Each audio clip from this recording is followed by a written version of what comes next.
그러니까 조금 옆으로 좀 가보면 중국에서 반도체의 그 위기, 그러니까 위협, 이게 이제 상당히 좀 많이 부각됐었잖아요.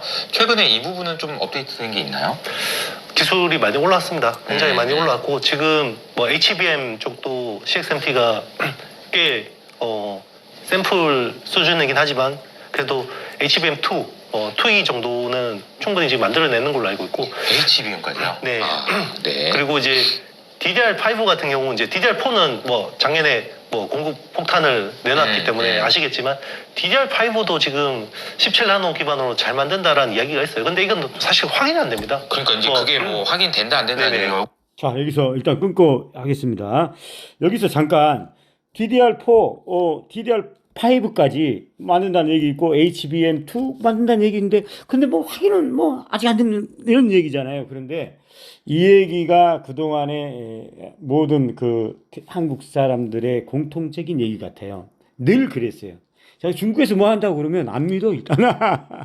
워낙 짱깨 인식, 워낙 미개 국가 이런 인식이 너무 강하고 편견과 선입관이 강해서 항상 늘 그랬는데 지금은 그래서 사실은 그래서 이렇게 사실 대한민국 전체가 지금 난리가 아니잖아요. 대한민국 전체 애널들이 삼성전자 뻔했는데 제가 볼 때 뻔했는데 계속해서 매수를 얘기했고 지금 대한민국 국민 중에 반이 삼성전자 7만 원대 물려 있다고 그럽니다. 이게 말이 됩니까 이게? 그런데 그건 애널리스트라든가 그동안 증권 방송 언론들이 잘못한 거잖아. 정확하게 얘기해 줬어야죠. 그런데 늘 이런 식이었기 때문에 그런 것 같아요. 그런 이유도 하나 있어요. 그래서 지금은 그런 설이 있으면 100% 믿어야 된다. 오히려 저는 더 갔을 것 같아요. 좀 더. 지금 중국이 그래요. 또 한 가지. 그래서 제가 잠깐 끊었습니다. 좀 더 들어볼까요? 여부 많아요. 그러니까 그렇죠. DDR5까지는 아니겠지 설마 이런 분위기이긴 한데. 네. 그렇죠. 그런 쪽으로 지금 상당 부분 이제 올라와서 그럼에도 불구하고 SK 하이닉스는 전혀 걱정할 거 없어요. 오히려 이제 삼성 또 여기서 또 끊겠습니다. 그러면 이제 그럼에도 불구하고 SK 하이닉스는 전혀 걱정할 것이 없다 이런 얘기를 하는데 왜 걱정할 것이 없습니까? 걱정할 것이 엄청나죠. 똑같은 거죠 운명에. 자, 사람들은 이번에 중국의 스타트 업체가 저가 칩으로 저가 칩으로 고급 차량 말고요.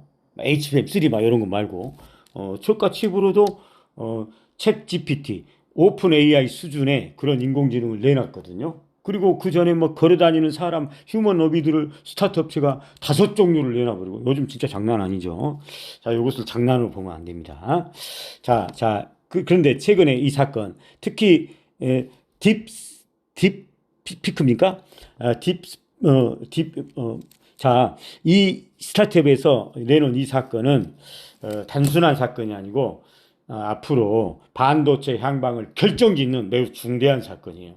우리는 그런 시점에서 그 사건을 만났다고 우리는 생각해야 되고 그 사건을 통해서 분명해야 돼요. 우리 전망을. 여기서 긴가민가하면 안 됩니다. 이미 그러면 저의 전망. 자, 그 사건을 보면 게임 끝입니다. 반도체도 이제 끝을 분명하게 선언하는 그런 사건이라고 봐야 된다는 거죠. 자, 왜 그러냐? 자, 봅시다. 자, 그 전에 엔비디아에서 삼성전자한테 젠슨왕이 HBM 설계를 다시 해라 이런 얘기 했잖아요. 설계를 다시 해라. 반도체에서 이미 설계가 하루 이틀에 우리 뭐 주택 설계처럼 되는 게 아닙니다. 그거 아니라네요. 저도 몰랐어요. 그거 공부했어요. 자, 공부해서 안 거거든요. 자, 이 설계라는 게 1년 정도 걸린답니다. 그런데 그 1년 정도 걸린 설계를 다시 해라. 더군다나 HBM 만들고 양산했는데 그거 다 버리고 다시 해라. 이 얘기는 그냥 설계를 다시 해라. 그러면 기다렸다 우리가 써줄게. 이게 아니라 거래 끊자. 이것에 대한 완곡한 돌림식 표현이에요. 그렇게 알아들으세요. 다시 말해서 게임 끝난 겁니다. 왜 그러냐면 자 보십시오. 이번에 중국의 스타트업체에서 저가 칩으로도 그런 인공지능을 만들었던 것은 우리는 최종적으로 정보를 우리가 알 정도잖아. 그러면 이미 엔비디아에서는 그런 사실을 알았다는 거예요. 아마 알았을 거예요. 그런 분위기를. 그래서 그런다고 그러면 굳이 이제 삼성전자, 사실 SK도 필요 없을 수도 있어요. 단지 아직까지는 그래도 SK 하이닉스에서 HBM3 이상을 만들어 주니까 당장은 필요하니까 쓸 뿐, 저가 칩으로도 이렇게 인공지능을 만들 수 있다는 것은 삼성전자뿐만 아니라 SK 하이닉스도 이제는 별로 필요하지 않고, 그런데 문제는 중국에서 치고 오잖아. 그러니까 더 필요하지 않죠. 잠깐 사용하는 거죠. 중국의 기술 속도, 발전 속도가 놀랍다고 그러면, 제 말대로, 제 예상대로 놀랍다고 그러면, 젠슨왕 입장에서는 삼성은 이미 끊어버려야 하고, 그 정황이 맞고, 끊었다는 얘기가 맞고, 기다리면 되니까. 조금만 기다리면 되니까, 이제. 자, 그리고 젠슨왕은 또, 역시 그 피는, 물보다 진하다고, 팔은 안을 굽는다고, 중국인입니다. 대만인 중국인이죠. 그래서, 삼성에 별로 감정이 안 좋아요. 중국인들은 역시 또 중국인이에요. 짱깨들은 짱깨예요. 아마 중국 거 써주려고, 지금 전화 기다리고 있을 것 같아요. 더군다나 중국에서 다 치고 왔잖아, 솔직히. 이제 뭐 여기서도 나옵니다. 방송에서도 SMT라든가 YMTS라든가 뭐 DDR5 다 만들어 불고 HBM 다 만들어 불고 막 이런 상황이다. 그렇다고 그러면 반도체 게임은 끝난 거죠. 당연히 SK도 피해가 이제는 입을 수밖에 없는 그런 상황이 온 거죠. 그 사이에 중국은 계속해서 아마도 엔비디아에서 삼성한테 설계 다시 해라, 이런 수모적인 얘기를 했다는 것은 그 사이에 중국의 어떤 회사 반도체에서 삼성만큼의 수준의 제품이 지금 나오고 있을 수도 있어요. 그런 개연성도 있어요. 제가 볼 때는 그럴 위험성도 있어요. 왜냐하면 제가 볼 때는요, 중국이 사실 우리가 생각하는 거 이상으로 엄청납니다, 지금. 이거를 참, 이거를 제한된 시간 내에 제가 이걸 다 설명하기가 참 어려울 것 같은데, 오늘 방송에 앞서서 제가 오늘 중요한 얘기 딱 두 가지만 먼저 하고, 핵심 포인트 같은 거 방송하겠습니다. 좀 시간이 걸리더라도. 저는 제가 그런 얘기 하잖아요. 저는 지역도 상관없고, 뭐 경상도든 전라도든 저는 이미 거기를 한참 벗어난 사람이에요. 저 아직도 저를 가지고 저 새끼 전라도니까 이런 식의 얘기를 하겠지, 이런 색을 하는 것은 저한테 참, 이거는 진짜 저한테 진짜 모독이야. 그러니까 제발 좀 그런 생각을 하지 말았으면 좋겠습니다. 저는 그리고 다 친구들도 경상 친구들 많습니다. 그런데 제가 그분들한테 항상 느낀 게, 경상도인들한테 항상 느낀 게, 항상 뭔가 좀 부족한, 아쉬운 게, 좀 너무 그 역사 인식이 좀 너무 편협하고, 나 아니면 안 된다는, 특권 의식, 막 이런 것들이 있더라고. 그러니까 결국은, 그러다 보니까 경상도 분들은 참 모든 면에서 저보다 뛰어나고, 저보다 얼굴 잘생기고, 모두 다 그러는데도 결국 가면 원래 자기 고향, 자기 갈 길대로 가더라고. 결국은 자기 갈 길대로 가. 이번에도 그러잖아요. 이번에 처음에는 개엄 저거 나빠, 인식은 그렇게 했잖아. 누구나 그랬을 거 아닙니까? 그래도 시간 지나니까 결국은 그래도 윤석열이가 오라, 이재명이 나쁜 새끼지, 국회가 나쁜 새끼지, 이렇게 가잖아 지금. 국진당에 다녀서도 마찬가지고. 그런데 사실은 이거는 윤석열 같은 경우라든가 국진당은, 이건 진보 보수 모든 걸 떠나서 이거는 처음에 느꼈던 대로 처음에 그렇게 느꼈을 거예요, 경상도 분들도. 그런데 결국은 자기 갈 길로 또 되돌아가잖아. 그걸 제가 말하는 거예요. 무슨 말씀인지 대충 이해 가시죠? 자, 그래서 제가 언젠가 한번 이것에 대한 고민 한번 해봤어요. 연구를 한번 해봤어요. 왜 경상도 분들은 저렇게 대단하고 저렇게 배운 사람들이, 저 똑똑한 사람들이 결국은 갈 때는 한반대일까?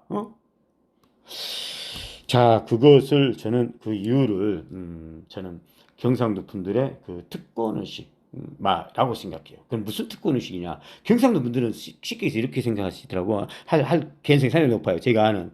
저는 전환기를 통해서도, 박순혁이나 이런 사람을 통해서도 항상 느껴요. 바로 그거구나. 그래서 제가 말씀드린 거예요. 이 특권의식이라는 건 좋은 게 아니잖아. 본인한테도 좋은 게 아니고 국가적 의도도 좋은 게 아니고.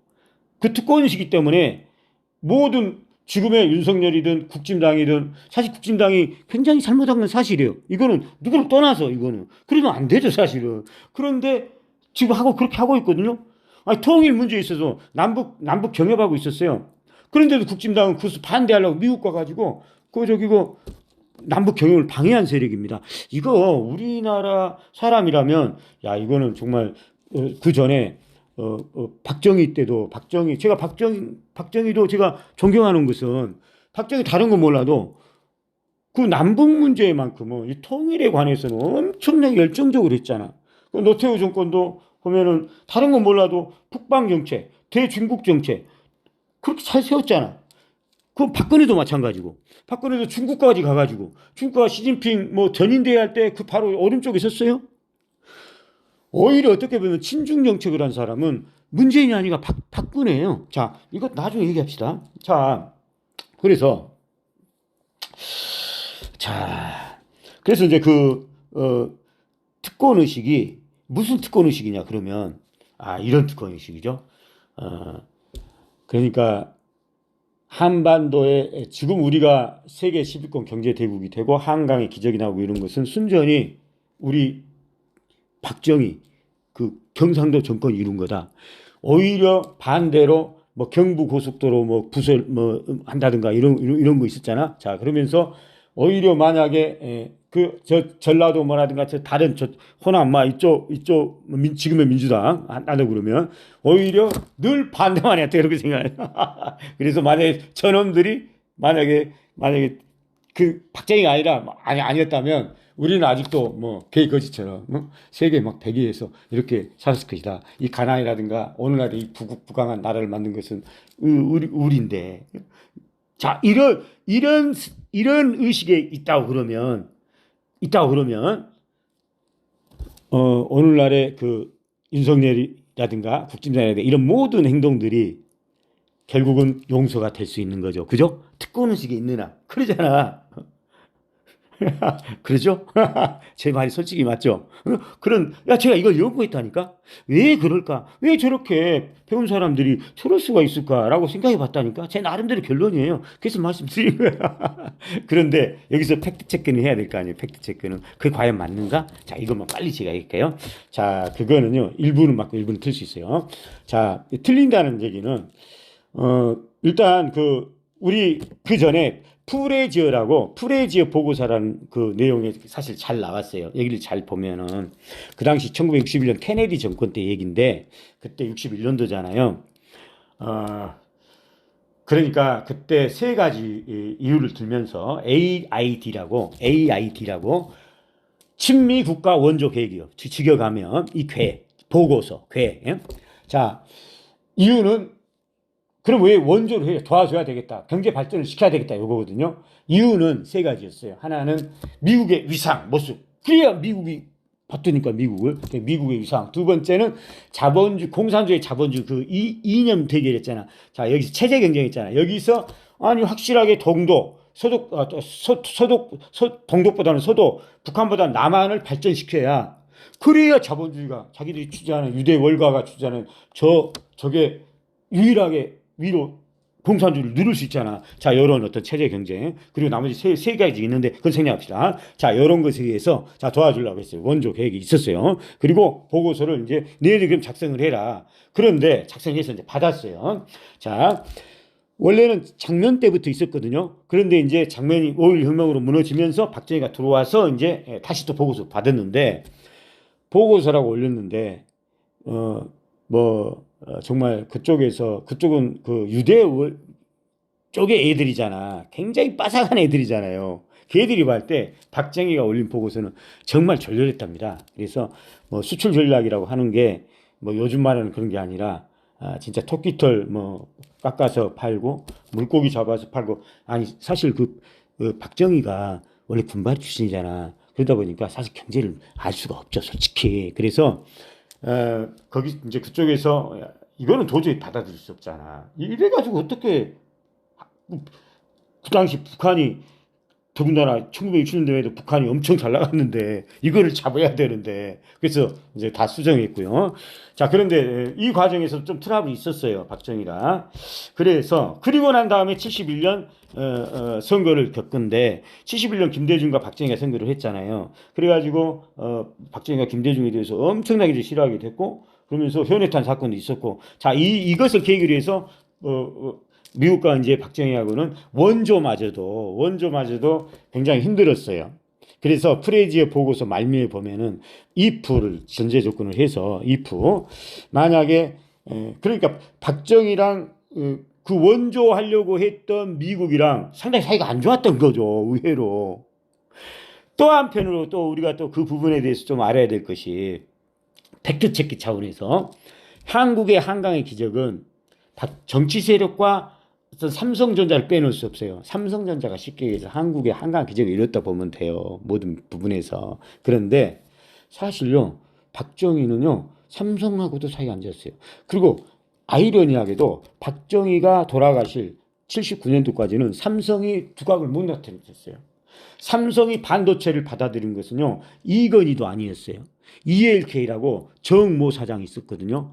ELK 아버지, 그 양반이 과거 이병철 때 삼성전자 이건희 때 삼성전자 부회장으로 있었을 때였어요.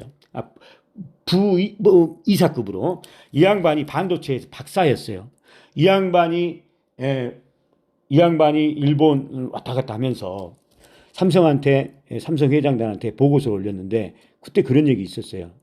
그러니까 앞으로 우리나라도 반도체는 산업의 쌀이다. 엄청날 것이다. 이 반도체. 이걸 목숨 걸고 해야 된다. 그래서 반도체 시작했는데 이 사건이 박정희 돌아가시고 난 사건입니다. 뿐만 아니라 역시 또 삼성 하면은 삼성전자를 빼놓을 수 없잖아요. 삼성이 우리나라 근대화 한강의 기적 또는 세계 경제 10위권을 이룬 데 엄청난 역할을 거의 모든 역할을 한쪽에서 어떤 기업 쪽에서 했기 때문에 제가 삼성을 끄집어 온 거거든요. 자, 삼성전자를 준 것도 아이러니하게도요, 박정희 이후예요. 그런데 오히려 박정희 때는 삼성하고 굉장히 어떻게 보면 안 좋았어요. 그리고 별볼 없는 회사였어요, 삼성도. 뭐 삿가리 만들어 팔고 물싸고 그랬었어요. 어떻게 보면 박정희란 사람이 없어지면서 삼성이 큰 거예요. 그렇게 볼 수도 있어요. 참 묘한 관계죠, 이게. 묘한 상황이 우리나라가. 자, 이런저런 것을 본다고 그러면, 그리고 또 프레지의 보고서의 그 if를 가정으로 해서, 자, 만약에 그 당시 경제개발 우리가 원조를 했을 때 그 한국에 딱 이렇게 우리랑 딱 맞는 그런 민주정권, 예를 들면 대표적으로 김대중이라 할 수 있죠. 만약에 if입니다. 어디까지나 if 김대중이가 됐더라면 더 한국의 경제 발전이 빨랐을 수도 있다. 물론 가정입니다. 이런 얘기를 우리는 알 필요가 있고요. 그리고 정황적으로 볼 때도 IMF 사실 김영삼 정권에서 어쨌든 김영삼 정권에서 맞은 사건 아닙니까? 그런데 그거를 풀어나갔던 모습을 보면 김대중 정권이 그러니까 특권의식에 있는 사람들의 김대중이를 바라본 그 전에도 김대중이가 만약에 정권을 뭐 대통령 되고 막 정권을 맡기면 막 빨갱이가 되고 아주 나라 막 이런 어떤 뭔가 선입관이 있었잖아. 이런 생각이 이건 사실이잖아요. 팩트잖아요. 팩트는 우리가 체크해야 될 거 아니야. 자, 그런 사람들이 봤을 때 의외로 정말 김대중이는 IMF도 잘 극복하고 누가 보더라도 김대중 또 경제통이라고 그러고 그런 부분이 있었잖아. 그 이후로 우리가 그렇게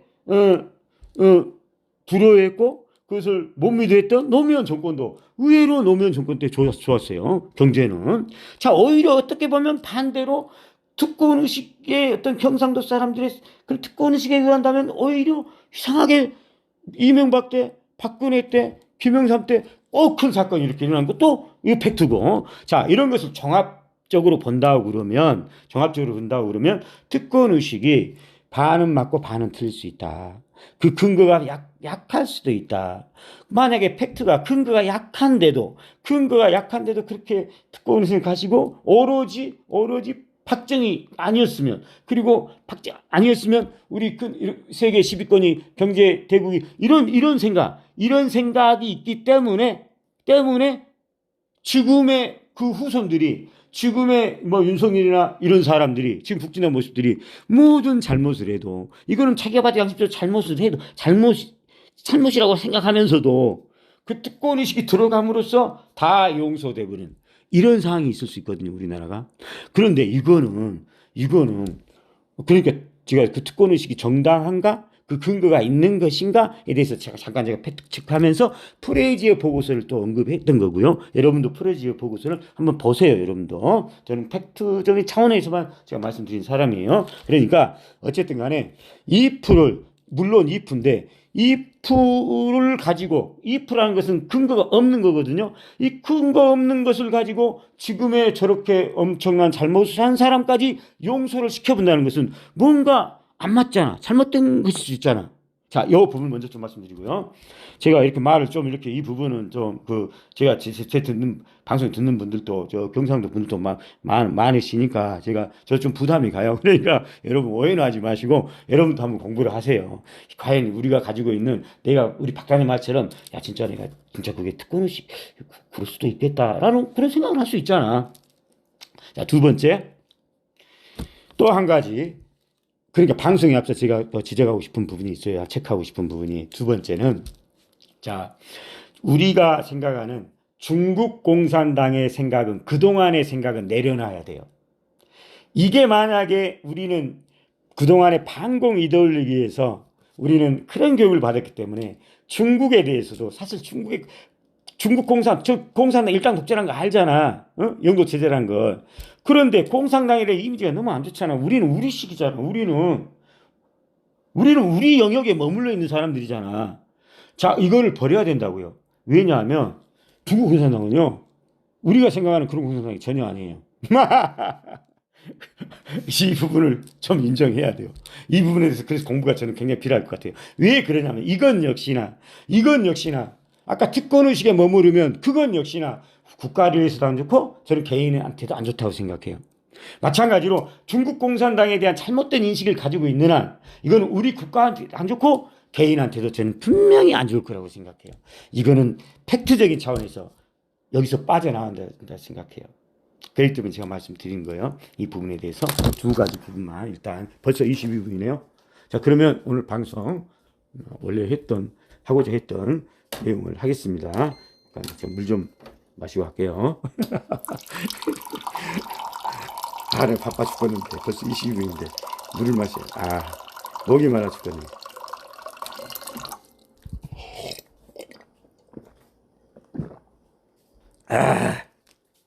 얼마 전에 아주. 자, 그러면 중국 관련해서 이 부분은 그러면 중국 공산당은 그러면 여기서 제가 조금만 더 할까요? 중국 공산당은 혹시나 그 자료를 안 봤던 분들도 계실 것 같아서 우리가 생각하는 그런 공산당이 아니고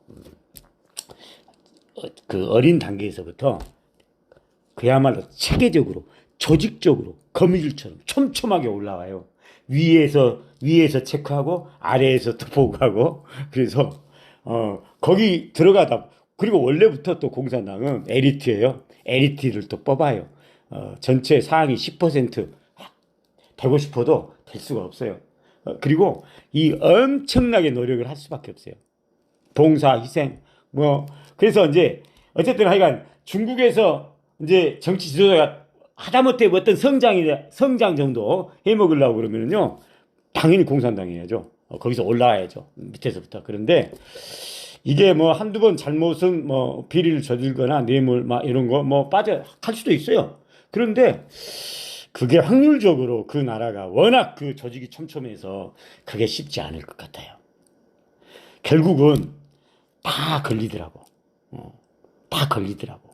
그런데 걸리면은요, 벌이 엄청나게 무서워요. 웬만해서는 사형입니다, 여러분들. 우리나라처럼 법이 원정주의 그런 거 없어요. 얄짤없어요. 그러니까 무서워서도. 그래서 어쨌든 이제 그런 체계에서 이제 올라온 애들이거든요.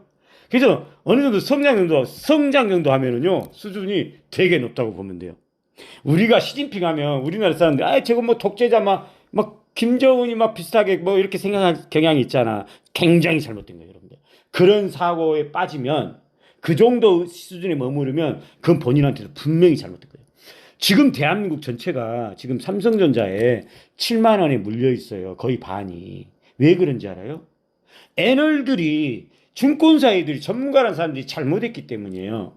그 사람들이 정확하게 저처럼 얘기를 해줘야죠. 그런데 그 사람이 왜 그럼 그 사람이 잘못했겠어요? 왜 잘못했어요? 그 사람은 제가 분명히 말씀드려서 그런 사람들 대부분요 중국 공산당에서도 일단 몰라요. 첫 번째 중국을 몰라요. 그러니까 아까 이 사람 마냥 아마 그런 설이 있는데 아마 개발한 설이 있는데 그건 아직 모른다 이렇게 얘기하는 거죠. 그런데 이 정도 설이 있으면요 지금은요 개발했다고 보는 게 맞다. 저는 오죽하면 그러겠어요. 왜? 저는요 중국이란 나라의 어떤 시스템으로 봤을 때는 엄청난 일이 벌어질 것 같아요. 그러니까 어떻게 보면 중국은 참 그 상상할 수도 없는 그런 그 빼어난 정치 제도를 5천 년의 어떤 문명국의 어떤 힘과 어떤 그 뭔가 그 철학과 그 축적된 그리고 상대방을 보면서 미국이라든가 주변의 한국 같은 나라를 보면서 자유시장의 어떤 그런 모순들 많잖아, 솔직히. 이런 것들을 종합해서 나온 게 지금 중국의 정치 제도인 것 같거든요. 그래서, 어쨌든, 그리고 여기다가 적당한 시점에 외부의 공격이 아주 있었어요. 기가 막힌 공격이 있었어요, 미국에. 그러니까 더 발전해요. 거기에 더 그러니까 어떻게 보면 잠자는 사자의 코털을 건드려 버렸다고 할까? 그냥 놔뒀으면은 저렇게까지는 안 됐을 텐데 괜히 지금 하려면 지대로 해야 되는데 그런 부분이 있어요. 그런 측면이. 한번 예를 한번 들어볼게요. 예를 들면 내가 이제 전교 이제 1등이야. 그런데 저 새끼가 아무래도 저 새끼가 2등 막 치고 올라오는 놈이 무서워. 자, 그럴 경우에 제일 좋은 방법은 그냥 내비두고 조용히 하고 내가 더 공부 열심히 하면 되잖아. 응? 저놈한테 뭐 가서 뭐 가만 괜히 이놈을 자극해버리면 안 되잖아. 그런데 이놈이 어리석을 경우에 개인이 이럴 경우에 가정에서 야 앞으로 저놈한테 참고서 빌려주지 마. 그리고 저 학원 뭐 다니면서 저놈 절대로 앞으로 학원에서 받지도 마요. 그리고 책도 저놈한테는 팔지 마. 자 이렇게 해봐. 막 이렇게 하고 다닌다 해봐. 자 만약에 이렇게 하고 다닐 때 그 2등짜리가 어떻게 생각했어요? 더 열심히 해보죠. 그런다고 해서 뭐 책 안 판다 해서 걔가 어디 책 안 사겠어요? 편해. 그런 공격이 들어오면 들어올수록 더 억울하고 더 괘씸해서 더 열심히 반발심이 더 작용할 수 있겠죠. 다시 말해서 그거는 하수란 얘기죠. 그냥 놔둬버리고 내 역량을 키우는 거 이게 상수인 거죠. 어쩌면 그런데 이런 개인적으로는 그러니까 이런 실수는 없잖아. 거의 개인이 누가 이런 실수한 적 있어요? 2등짜리를 1등짜리가 그런 식으로 야 쟤한테 책도 주지 말고 사귀지도 말고 판매하지도 마 학원 등록도 받지 마 이런 사람 없잖아요. 그런데 국가는 이런 실수가 있을 수 있는 거예요. 국가 간의 국가니까. 지금 미국이 하는 중국에 있는 실수가 약간 그런 뉘앙스가 저는 있거든요. 아니 하려면 완벽하게 개인이 하듯이 잘해버리든가. 그런데 국가다 보니까 원체 큰 조직을 이끌다 보니까 매개 효과를 역효과를 잘 못 본 게 아닌가. 거기다가 중국이란 나라의 또 특성이 있죠. 애어지간한 나라는 그 정도 공격하면 잡을 수 있을 거라고 아마 미국에서 봤을 수도 있어요. 그런데 대상이 중국이었던 거죠. 중국은 나라 자체가 한 땅덩어리 자체가 하나의 세계예요. 그러니까 함부로 무역전쟁 해가지고 잡을 수가 없어. 더군다나 중국은 역시 환율이 중요한 거잖아. 화폐가. 이미 중국은 그거를 순홍빈 때부터 알아차렸어요. 중국이란 나라는. 그래서 미리 대비했던 거예요. 그러니까 화폐 공격 이런 부분. 자, 일본 같은 경우에는 나라도 작고 과거에 그리고 중국과 같은 시스템은 아니었잖아. 화폐가. 그리고 뭐를 이렇게 차단했거나 미리서 자본을 돈이 들어온 이런 부분을 통제했거나 그런 상황이 아니었잖아요. 그러니까 화폐 정책으로 가볍게 잡았지만 프라자 합의 때 사실 미국 입장에서는 패권주의를 유대 패권을 지켜야 되잖아요. 그러면은 당연히 일본도 그 과거에 눌렀고 그런 식으로 잡았잖아. 그런데 이제 중국과 관련해서는 뭔가 그 전략적으로 그동안 트럼프 1기 때 했던 정책, 바이든 때 했던 정책, 화웨이 대놓고 화웨이를 어떤 사장을 체포하는 이런 식의 어떤 무역 전쟁은 중국으로 하여금 마치 매기의 효과로 그 장어가 매기가 없을 때는 다 죽었는데 매기가 있으니까 장어가 훨씬 더 건강하게 자라버리듯이 그 관상어가 중국에 너무나 엄청난 자극을 오히려 해본 겁니다. 저 경우가. 그거는 이제 여러 면에서 나옵니다. 제 지금 하는 얘기가 너무나 다양한 부분에서. 지금은요, 중국, 거기다가 정치 제도까지. 그러니까 이 정도 완벽한 정치 제도는 안 나올 수도 있었는데, 미국의 공격만 없었다면, 그런데 쓸데없이 공격을 하다 보니까, 거기서 또 갈고 닦고 해서, 오늘날에 그야말로 거의 뭐 결점이 찾을 수 없는, 그런, 환상적인 그런 정치 제도를 나와버렸다. 우리나라랑은 완전 다르다. 우리나라 같은 경우에는 참 그러잖아요. 이렇게 이 양당 제도를 있다 보니까 어떤 당이 막 집권한다 그러면 그쪽에서 언론에서 이제 줄순 이쪽 뭐 보수 진보 뭐 조중동 예를 들면 조중동 보수 뭐 진보는 뭐 한겨레 뭐 경향 뭐쓸 거 아니에요.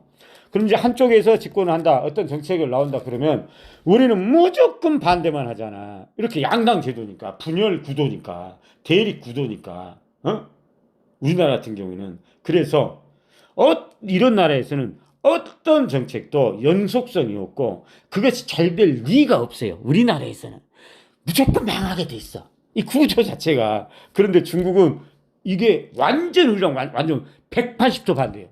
오히려 중국은 이런 정책이 나오면요. 일당이잖아. 일당에 장점이 있어요. 그리고 언론이 혼연일체가 돼버려요. 하여간 골 때려요. 중국을 공부하면. 그래서 중국에 이런 힘이 있어요. 우리나라 같은 경우에는 아까 제가 잠깐 자 정책적으로 예를 들면 이런 거죠. 사실 북방 정책 하면서 북방 정책을 세운 사람이 북중러 그러니까 이걸 중요하게 다루자 이 사람이 노태우 정권이고 박근혜 같은 경우에는 시진핑하고 겁나게 친했어요. 오죽했으면 박근혜 때 대만을 제껴 불고 중국하고 대신 중국을 이제 정식 국교 파트너로 그런 사람입니다. 박근혜가. 그런데 오히려 어떻게 보면 문재인 같은 경우에는 그렇게 친중을 그래 친중이란 말이 참 그 말 자체가 참 좀 어폐가 있는 말이죠. 사실 국제 관계에서 무슨 그런 게 뭐가 있습니까? 자 이용만 하면 되는 거죠. 이익만 취하면 되는 거죠. 그런데 너무나 지나치게 문재인 정권 때는 뭐 하다못해 어디 가서 밥 하나 묵은 것 가지고도 저자세니 구려개건이 날 지랄했어요. 왜? 우리나라니까. 우리나라는 무조건 언론이 양 진영으로 갈리면서 어떤 싫어하는 놈이 정권에 나타나면 무조건 달라붙게 부수는 거거든요. 또 반대쪽에 나타나 또 정권 잡으면 또 반대가. 그러니까 앞으로도 우리는 미래가 없죠. 그게 무슨 뭐 김문수가 되든 홍준표가 되든 또 그런 반대들이 난리 지랄할 것이고 또 이재명이 되든 또 반대편에서 난리 지랄할 것이고 중국에서는 상상할 수 없는 일이 벌어지고 있어요, 지금 우리나라가. 그러니까 안 된다니까, 이 상황에서는. 그래서 지금 우리는 이런 식으로 가면 저는 절대 그런데 우리는 이 정치 제도를 바꿀 앞으로 그런 희망이 없어요. 그런 가능성이 없어서 이거는 저는 그래서 이거는 필망이다. 이대로 가면 무조건 필망이다. 진짜 그 전부터 저는 이런 얘기를 계속 해왔잖아요. 정치 제도 정말 잘못했다고.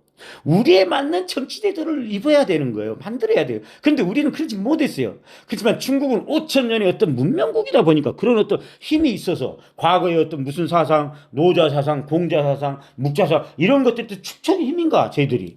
어떻게 저렇게 자기에 맞는 다른 애들 모방하지 않고 미국 촉가, 이 한국 촉가, 일본 촉가, 서양 촉가, 그러면서 뭔가 자기에 맞는 정치제를 만들었는데 어쨌든 중요한 것은 국민들이 인정한다는 거죠. 또 결과물을 내버렸다는 거죠. 여기서.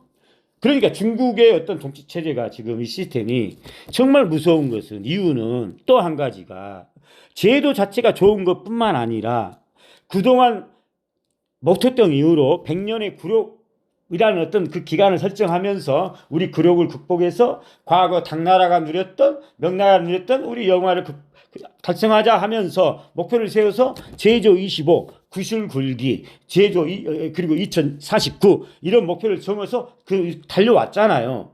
그런데 그 성과를 보여줘 버렸다는 거 중요한 것은 최근 40년 동안 중국 어느 나라의 GDP를 100배를 40년 동안 100배를 올린 나라는 이 세상에 없어요. 더군다나 우리나라처럼 작은 나라도 아니고 저렇게 어마어마한 땅덩어리를 가진 저렇게 대국을 세상에 그 짧은 순간에 GDP를 100배를 올려본 나라. 어쨌든 이거는 중국 공산당 영도 체제가 만든 성과고 이것을 국민한테 보여준 거잖아요. 그렇기 때문에 이것을 보면서 국민이 동의를 하고 공감대를 가지고 뭔가 여기서 뭔가 자신감이라든가 자부, 그리고 뭔가 신념, 그리고 하면 된다는 어떤 단결, 단합 이런 것들이 통합 이런 힘이 여기서 나오는 거죠. 결과를 토고 걔들도 결과를 보고 저렇게 밀어주는 거예요. 이 힘이 이거는요 어떤 나라도 이룬 적이 없어요. 이런 힘은 오로지 중국입니다. 과거 역대에도요 이런 적이 거의 없었어요. 오로지 중국만. 그럼 과연 그 힘은 이유는 저는 약간의 미국의 공격도 있었다 적당 이렇게 보는 거죠. 또는 중국 자체적인 어떤 역량이 우리가 보이지 않는 저는 알아요. 저는 인문학을 하는 사람이기 때문에 제가 여기서 다 얘기를 못 하겠어요. 어쨌든 우리나라가 중국을 미개한 나라로 보면 안 돼요. 안 됐어요. 우리가 잘못한 거죠. 우리가 착각한 거죠. 우리가 너무 지난 시절 한강의 기적 박정희라고 그럽시다. 그 기적에 너무 우리가 간땡이 부은 거죠. 너무나 들떠버린 거죠. 우리 국민들이 전체적으로. 저는 그런 각도에서 축구도 본 거예요. 축구 사태 때도. 저는 그런 식으로 봤잖아. 축구도 우리가 지금 너무 뭔가 들떠 있다.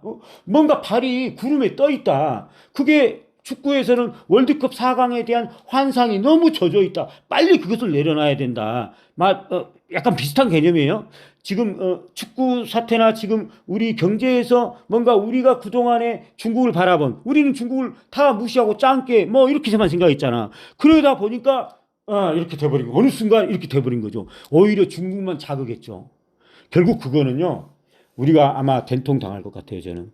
중국인들은요. 우리를 상대로 지금 보지 않아요. 이미 중국 시진핑 당 차원에서 시진핑 자체가 뭐라고 했냐면 웃겨요. 저 나라는요, 한국을 가리켜서 참 진짜 모욕적인 얘기인데 가슴 아픈 얘기예요. 그리고 사실 또 맞아요. 요즘 우리가 하는 꼴을 보면 진짜 맞는 얘기예요. 가슴 아프지만. 뭐라고 했는 얘기만. 자주적인 의사결정이 불가능한 정권, 나라. 이렇게 얘기하고. 우리는 늘 그랬잖아. 지금 이성을 잡고 그동안 해왔던 거 보십시오. 전환길이 연설한 거 봐봐. 여러분들. 전환길이 뭐라는 역사학자라는 놈이. 아니 미국에 그렇게 사대주의 역사학자면 사대주의를 비판을 했을 거 아니에요. 한 번이라도 역사학자가 대한민국 역사학자가 그런데 대놓고 사대주의를 하더라고. 역사학자란 놈이 세이브 코리아의 전환길 방송 한번 들어봐.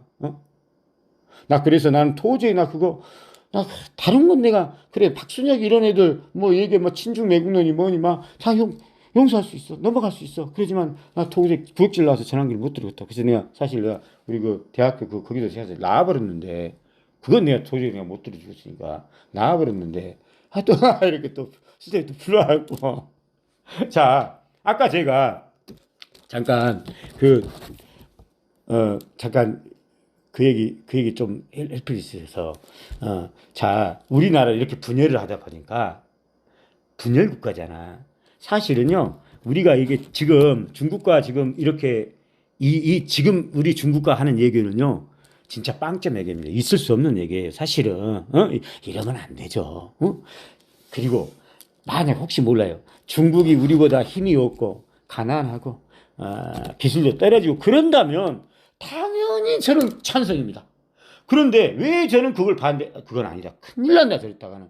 왜냐, 그거를 중국 외교를 예를 들면 친중 매국노 얘기하고 중국과 단절해라. 아니면 그런 사람들이 다 중국을 모르더라고. 다 대부분 그런 사람들이 중국을 너무 모르고 중국 공산당에서 너무 그 인식 자체가 진짜 절렬했어요. 절렬했다고. 자, 이거는 문제가 되잖아. 만약에 다 알면서, 최대한 다 알면서, 또는 중국이, 제가 볼 때도 이건 객관적으로 중국이 별 볼 일 없으니까. 만약에 이런다면, 저도 그 외교 정책에 대해서 중국 손절, 단절, 자, 찬성하겠는데, 그게 아니라면, 잘못된 어떤 오해에서 나왔다면, 문제가 있는 거잖아요, 이거. 그리고 중국이 정말 앞으로 세계 1위 국가가 될 가능성이 있다고 그러면, 이게 전제 조건을 한다고 그러면 저는 된다고 보거든요. 자, 그렇다고 그러면 이거는 문제가 있는 거고. 자, 그런데 여기서 그치는 게 아니에요. 그러면 이런 정책이 왜 나왔어요? 이것만 얘기하고 제가 넘어갈게요. 자, 뭐 윤석열의 반중국 정책, 왜 나왔어요? 그거는요, 사실은요, 원래 제가 그랬어요. 그래서 노태우, 박근혜 얘기한 거예요. 원래 지금의 국민의 힘이 원래 저쪽 그 대북 박정희부터 이거는 박정희가 얼마나 남북 통일에 열성적이었는데 7.4남북 공동선언 여러분 잘 아시잖아요. 응? 자, 중국도요. 사실 문재인보다도 박근혜가 더 친중이었어요. 따지고 보면은요. 그럴 수밖에 없었어요. 그런데 문재인 정권 내내 이유 없이 그냥 싫으니까 문재인이가 그러니까 갖다가 친중 정권이 뭐니 갖다 거기다 짚어 씌운 거. 우리는 늘 그래요. 우리나라는 늘 상대한테 빨갱이가 아니어도 종북 좌빨 아니어도 너는 빨갱이야, 너는 종북 좌빨이야, 늘 이렇게 날조하고 항상 밀어붙이 음해를 하는 나라예요. 조작을 하는 나라. 우리나라가 문재인 정권 때도 그런 부분이 굉장히 강했어요. 그러니까 반대편 윤석열 지지자들이 전부 다 문재인의 중국 정책에 대해서 친중이니 굴욕이니 난리 지랄 너무 심했어요.